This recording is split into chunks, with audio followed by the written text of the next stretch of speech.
Hi everyone, welcome to today's lesson. This is going to be the final lesson in this series on limited palette portrait painting, and it kind of follows on sort of equal footing with last week's lesson. So this week and last week were both focused on kind of getting a finish in all the different aspects of the painting. Last week that was centered around the face, so we kind of finished off all the forms in the face to the level that we wanted, and this week is just going to be working on the hair and clothing and background. So we established that quite early on, and by this point we might want to make some changes. Namely, I kind of want to just push in this particular instance, I want to push the background to be a bit grayer, closer to the original ground colour, darken the jumper that he's wearing because it's quite light, and then add a bit more detail to the hair, so some more individual strands using some smaller brushes. Similar to what we did with the face, where we started using smaller brushes and going in rendering things in a more detailed fashion. Obviously you can keep working beyond this point, but we're going to stop here. So you could keep polishing things, keep smoothing it, but I'm pretty happy with the general form, sense of light, that sort of stuff in the piece at the moment, so we're just going to bring it to a conclusion. Now you have the option to kind of keep your vignetting, so when you first started painting you would have, well, as I did, you might have blocked this in and not bothered to finish it because it's not really your point of focus at this stage.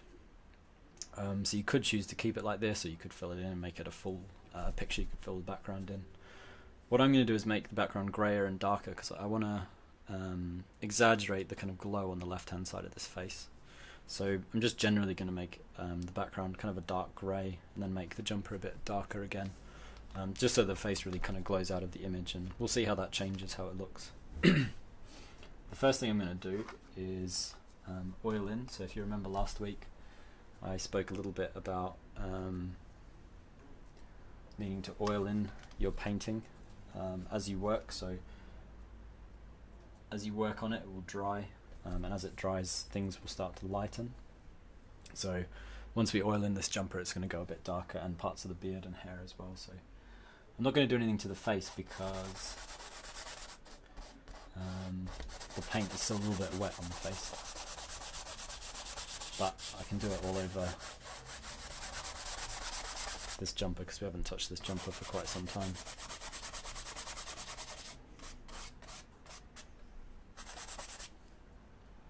Got a little bit of glare coming. It's actually sunny for once today, but hopefully it doesn't get too much in the way. What I might do is lift this camera slightly. See if that makes any difference. I think it's coming directly behind, unfortunately. This makes it hard to deal with, but I'll leave it like this for now and see how it goes. Refocus. Yeah, hopefully that sun might disappear. Got quite a bright studio, so it's a little bit prone to this sort of thing happening. So I'm going to go in, resaturate these portions as well.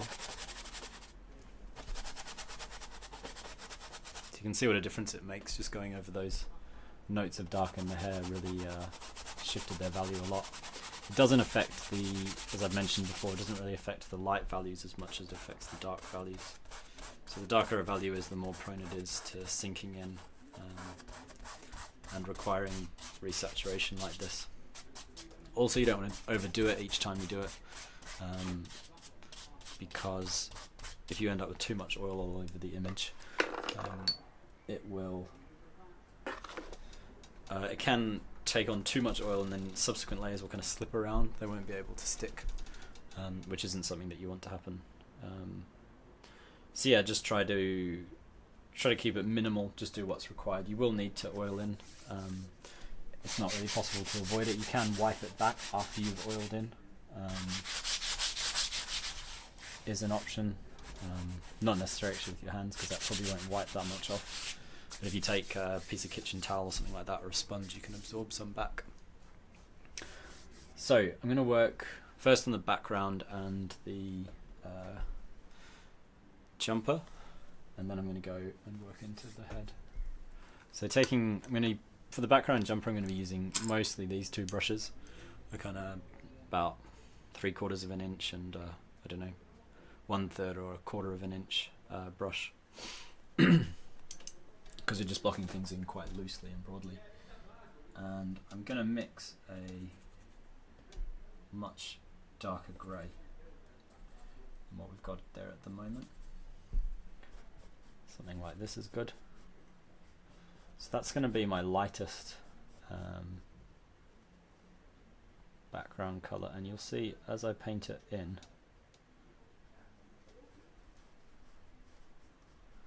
it's going to help that edge of the face to really glow a bit more, because at the moment as it stands,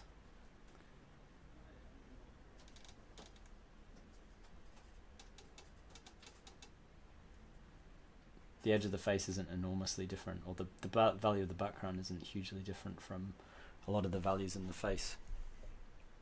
So you see, by doing that, suddenly it kind of pops forward and works a lot better. It's a pretty simple change, but it makes a big difference.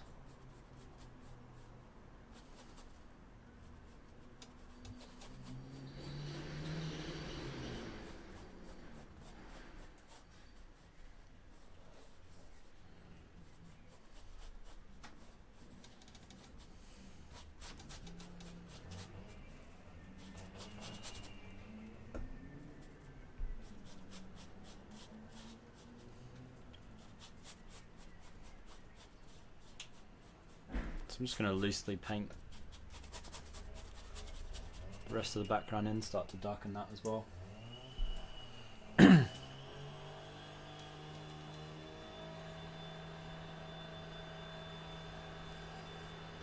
Please excuse the very loud chainsaw in the background.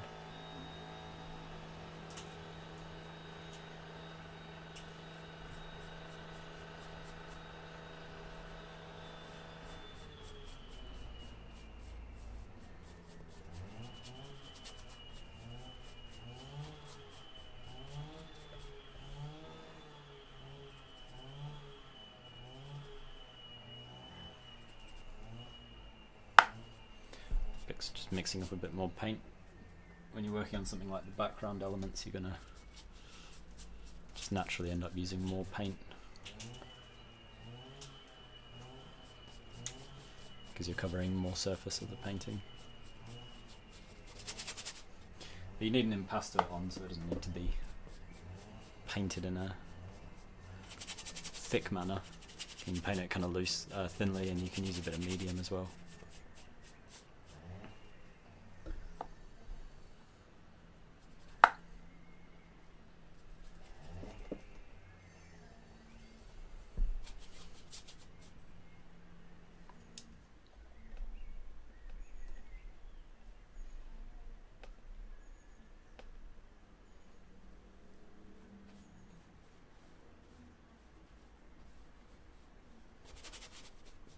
Obviously, as you get closer to the important aspects of the portrait, like the face, you can start to neaten up a bit.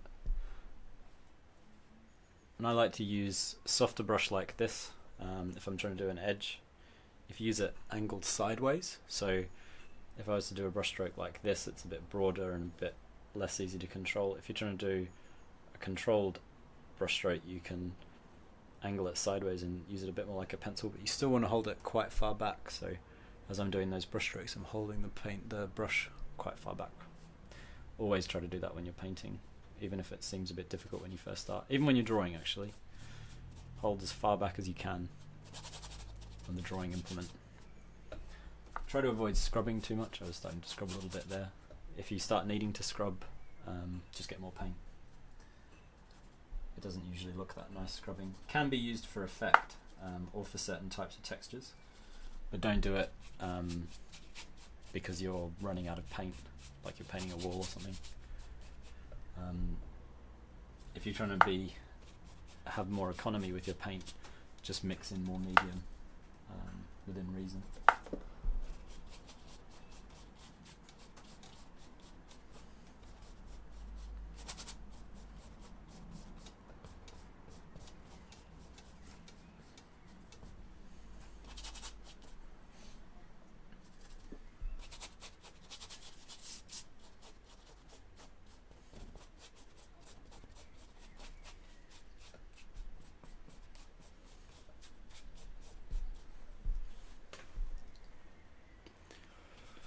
Yeah, I'm happy with that look now. I think it brings a bit more attention to the face. You could add some more interesting background aspects, or if you have them in your reference, or where your sitter is, you can mess around with that. It's maybe a little bit flat or a little bit simplistic for a lot of people, but I think that simplistic aspect of this background works well for the subject. It's got a pretty interesting face, this guy, so quite a lot going on. So now that I've established the background, I'm happy with it. I can go in and start reworking this jumper that he's wearing.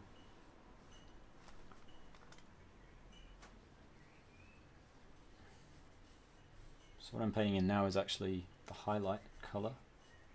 So this is the lighter portion of his jumper, which is still a bit darker than the light portion of the background. Then from there it's going to get progressively darker. So swap to a new brush and just pick up some pure black paint. And then just kind of work on building the depth. It's quite thinly applied. If you kind of apply it thinly, you can create a bit of texture as it washes over, which is nice. So some of the textures underneath will show through a little bit, but it will be getting substantially darker that way, or this way.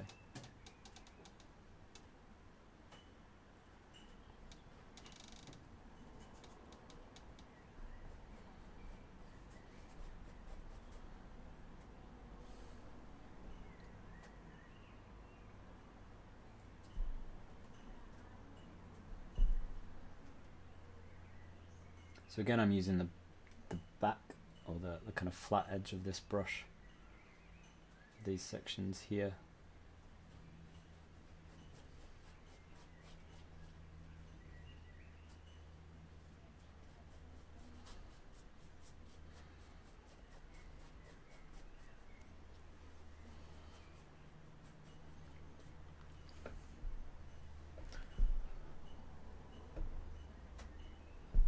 Just as I go up here.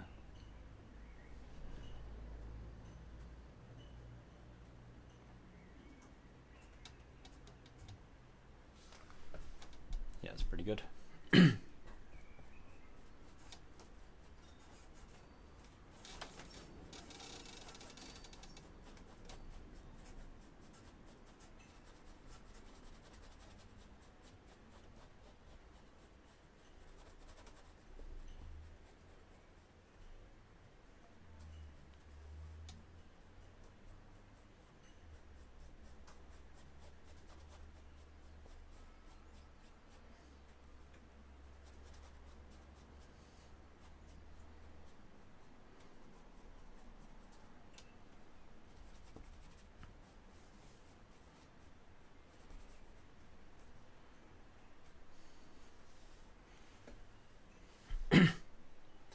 It's pretty simple, this transition from the shoulder. So you can see the shoulder's slightly lighter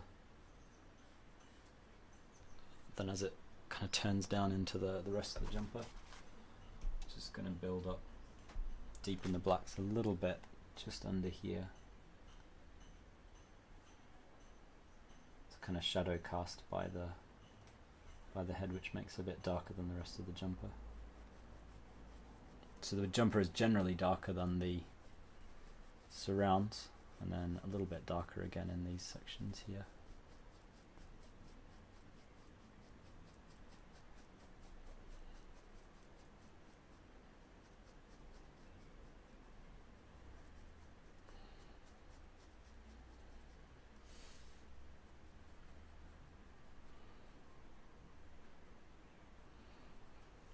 Yeah, that's pretty good.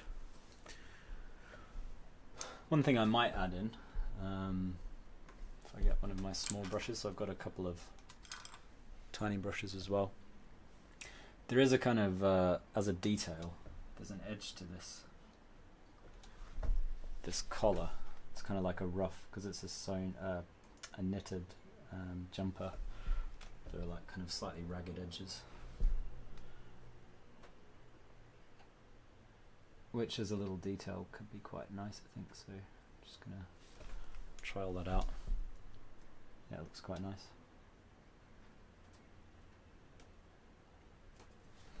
Kind of gives, by doing that you start to give a sense of the, even though I've not really rendered a great deal of the jumper, you can use tiny little details on the edges of transitions. So up here I could just add a little bit more texture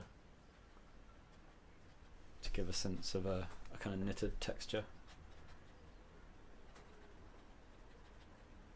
Something like that. Just ever so slightly bobbled. And do the same, some little errant strands jumping around here. Just up there, it's quite nice.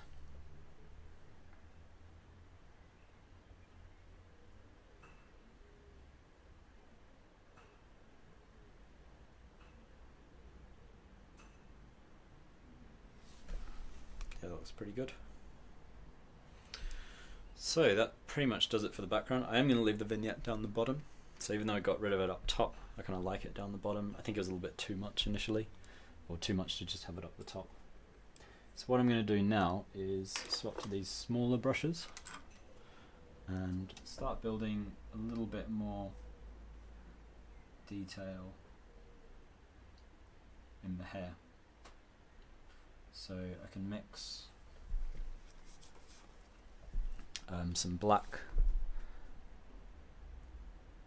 up to kind of work in these darker portions.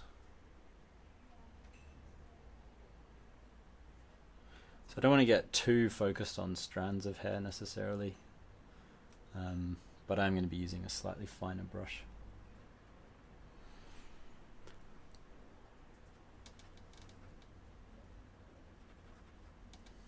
Just to add a little bit more specificity to the textures. So I can kind of scrub it around a bit.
So I'm using quite thin paint, so not necessarily losing what I'm painting over entirely. I'm just trying to create a more kind of complex transition.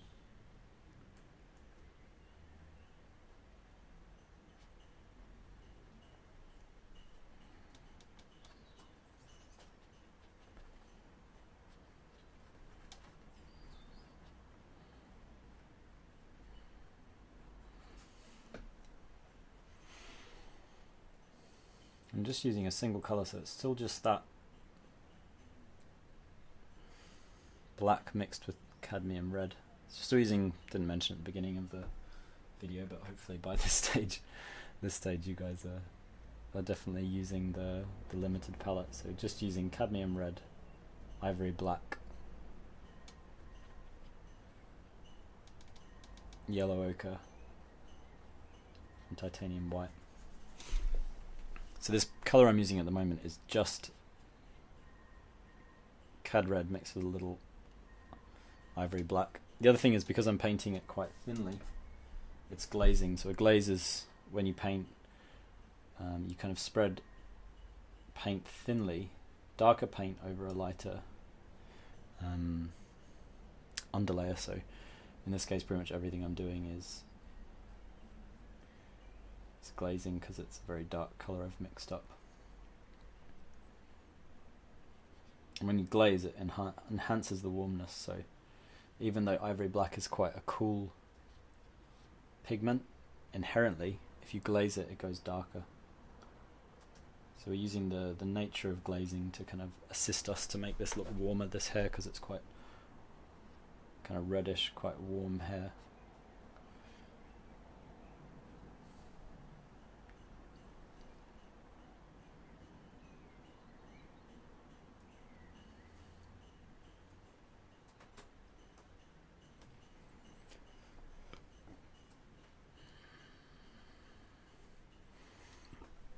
See, the other thing I can do similar to the the jumper is there might be some little kind of errant strands of hair, so I can soften the edge of the hair so it doesn't look quite so harsh.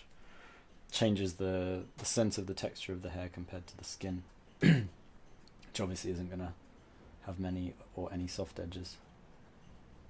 So that's something else I can do as I'm working. So yeah, I'm pretty happy with those darker portions. What I might do now is just start to slowly decrease the value.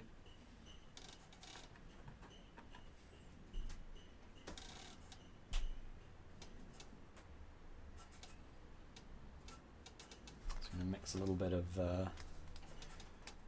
yellow ochre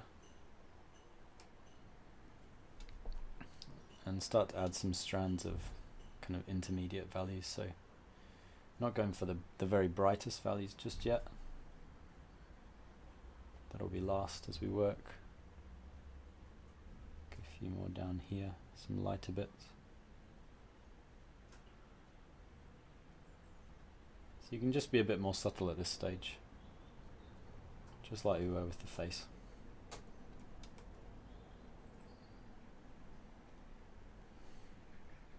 So just soften that edge of the beard there as it meets down here, as it overlaps those other aspects of the painting.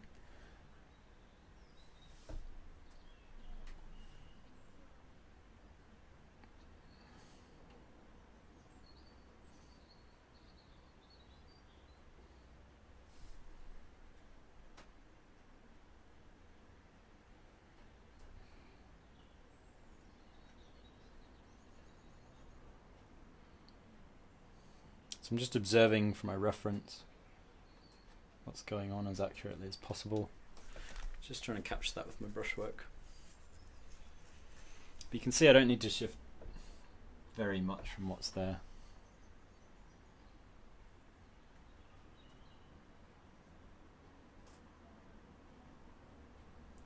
As always, we're just making minor adjustments at this stage. Nothing too major.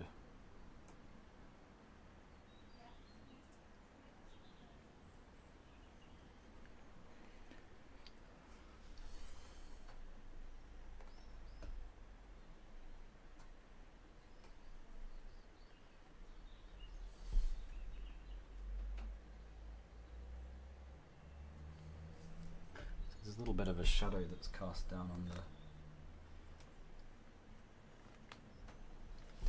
forehead here that I want to kind of transition.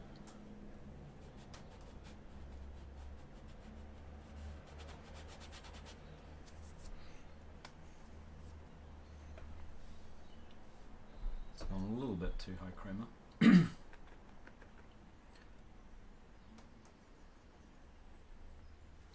Rein that back in and do some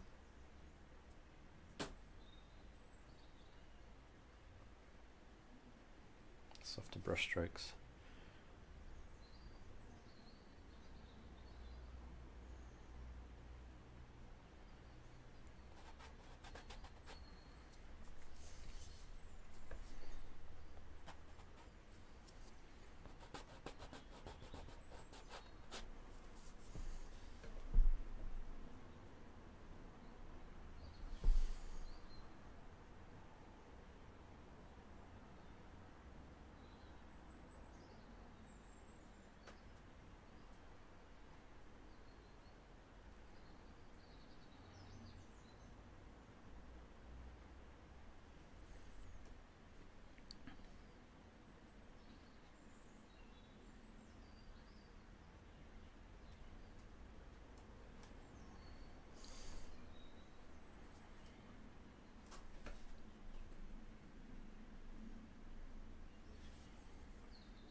I'm also taking a look at overlaps that are already established, so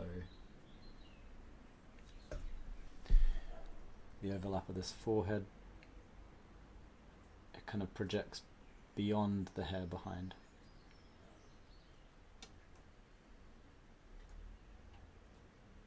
Just want to make sure that's clear.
So yeah, it's not too bad.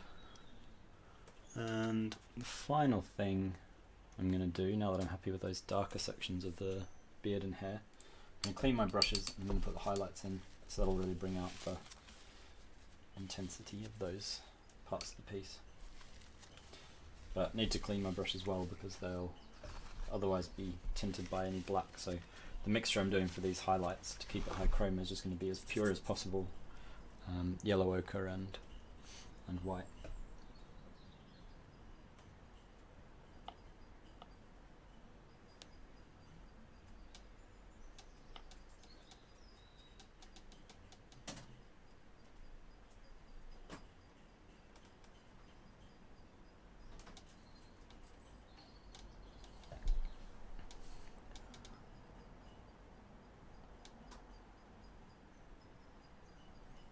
So using my thin brush, I can go through, just work on sort of strands of them.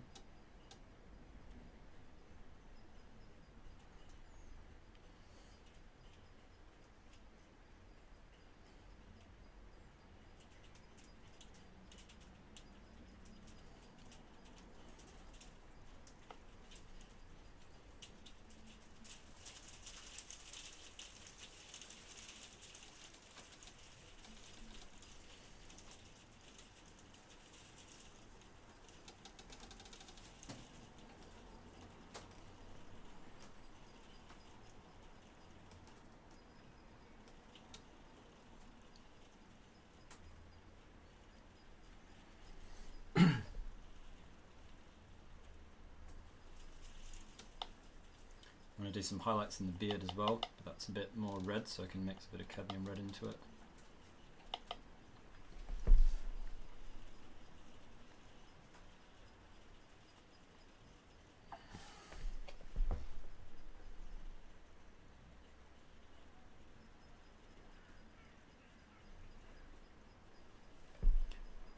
Slightly darker value.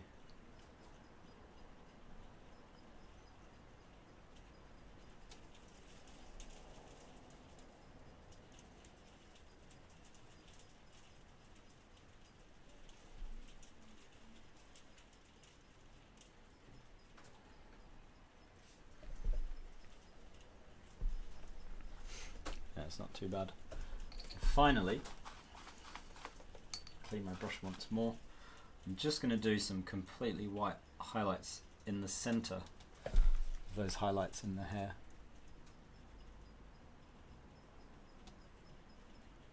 It's basically the shiniest portion of the hair. It's just individual strands or sections of strands. Just get a little bit of boost in the highlight. And it depends on how shiny the hair is. Not all hair necessarily has white highlights, but just to show you guys what you can do, I thought I'd do it for these ones.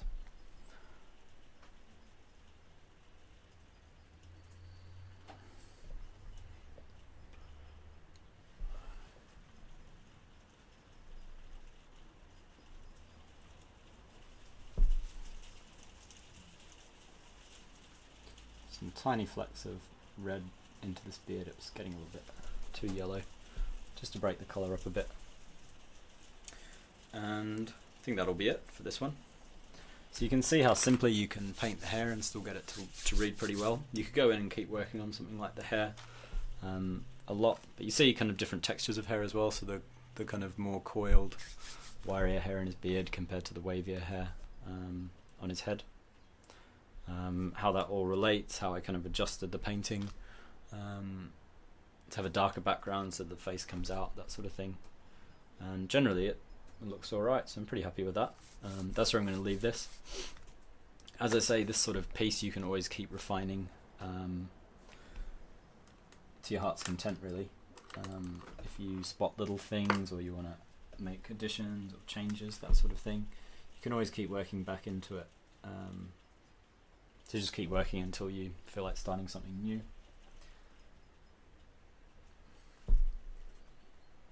Speaking of making little changes, I just noticed I wanted the beard to stick out just a little bit more in the hollow of that cheek. Felt like it cut back a little bit too much. But as I say, that's the kind of thing you can keep working on. You could leave it for a while, come back to it if you've got that luxury, if it's not a commission or something, and keep working on it, tweaking it, letting it dry and having a look. But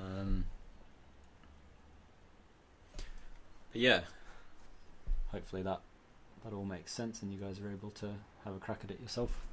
It's a good fun exercise. You can learn a lot about colour mixtures, how to control your palette. It's not expensive to buy high quality paints and use them for this sort of piece, so the only expensive pigment was the CAD red, and it's a very strong pigment, so it lasts a long time. You don't need to worry about having to replenish it for probably, to be honest, almost a year or something like that, I'd say. Even a professional artist, so I probably don't change out my my cadmiums more frequently than maybe, I don't know, 2 times a year or something like that at most.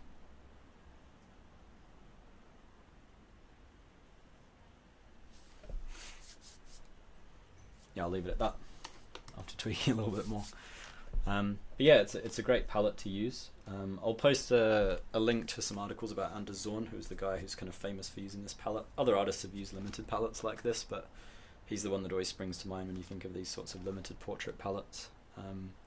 And he got a lot out of it, so when you have a look at those articles, you'll see just how much you can do by using subtle shifts in chroma and hue and value within a limited range. And this is particularly well geared towards portrait painting.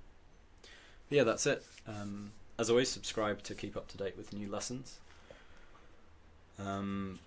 I think this is the last one for this term. We'll probably be starting a new longer project, or maybe doing a few shorter ones next term. If you're subscribed to OCAD, send over your work and I'll get back to you about it. If you're not, take a look at the OCAD course using the links. You can sign up to get monthly tuition or kind of unlimited tuition over the month on these exercises from me and my associates. But yeah, hopefully that was interesting, and I'll see you guys soon.